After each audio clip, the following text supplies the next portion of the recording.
യോഹന്നാൻ എഴുതിയ ഒന്നാം ലേഖനം അധ്യായം 1. ജീവൻ്റെ വചനം. ആദിമുതൽ ഉണ്ടായിരുന്നതും ഞങ്ങൾ കേട്ടതും സ്വന്തം കണ്ണുകൊണ്ട് കണ്ടതും സൂക്ഷിച്ച് വീക്ഷിച്ചതും കൈകൊണ്ട് സ്പർശിച്ചതുമായ ജീവൻ്റെ വചനത്തെപ്പറ്റി ഞങ്ങൾ അറിയിക്കുന്നു. ജീവൻ വെളിപ്പെട്ടു, ഞങ്ങളത് കണ്ടു, അതിന് സാക്ഷ്യം നൽകുകയും ചെയ്യുന്നു. പിതാവിനോട് കൂടെ ആയിരുന്നതും ഞങ്ങൾക്ക് വെളിപ്പെട്ടതുമായ നിത്യജീവൻ ഞങ്ങൾ നിങ്ങളോട് പ്രഘോഷിക്കുന്നു. ഞങ്ങൾ കാണുകയും കേൾക്കുകയും ചെയ്തത് നിങ്ങളെയും ഞങ്ങൾ അറിയിക്കുന്നു. ഞങ്ങളുമായി നിങ്ങൾക്കും കൂട്ടായ്മ ഉണ്ടാകേണ്ടതിനാണ് ഞങ്ങളിത് പ്രഘോഷിക്കുന്നത്. ഞങ്ങളുടെ കൂട്ടായ്മയാകട്ടെ പിതാവിനോടും അവിടുത്തെ പുത്രനായ യേശുക്രിസ്തുവിനോടുമാണ്. ഞങ്ങൾ ഇതെഴുതുന്നത് ഞങ്ങളുടെ സന്തോഷം പൂർണ്ണമാകാനാണ്. ദൈവം പ്രകാശമാണ്. ഇതാണ് ഞങ്ങൾ അവനിൽ നിന്ന് കേൾക്കുകയും നിങ്ങളോട് പ്രഖ്യാപിക്കുകയും ചെയ്യുന്ന സന്ദേശം.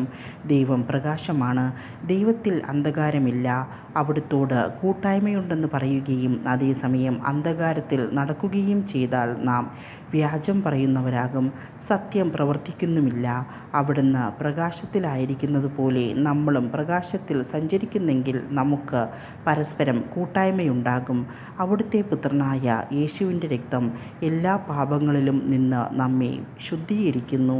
നമുക്ക് പാപമില്ലെന്ന് നാം പറഞ്ഞാൽ അത് ആത്മവഞ്ചനയാകും. അപ്പോൾ നമ്മിൽ സത്യമില്ലെന്ന് വരും. എന്നാൽ നാം പാപങ്ങൾ ഏറ്റുപറയുന്നെങ്കിൽ അവൻ വിശ്വസ്തനും നീതിമാനുമാകയാൽ പാപങ്ങൾ ക്ഷമിക്കുകയും എല്ലാ അനീതികളിലും നിന്ന് നമ്മെ ശുദ്ധീകരിക്കുകയും ചെയ്യും.